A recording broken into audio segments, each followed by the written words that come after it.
Welcome to Samba Samba. Enjoy the video. You start inside the running game, pause and go straight to options. Once there, open settings and scan tabs for language or localization entries. Make sure you've launched the correct game version and have a quick backup of your save and config files in case something resets.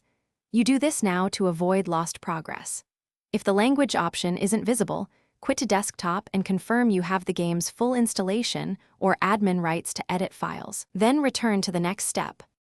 You'll now change the actual language source.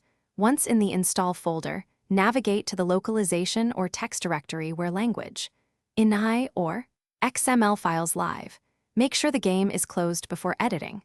You can either select your language in the in-game menu if available, or rename the desired language file to match the default file name the game reads. Save a copy of the original file name first. After making the change, start the game to verify menus and subtitles switched. Continue if some text remains in the old language. You're at the finish line. Start the game and check user interface, subtitles, and spoken audio to ensure everything matches your new language. If only part of the content changed, make sure you edited the correct files and that no DLC or language pack is missing.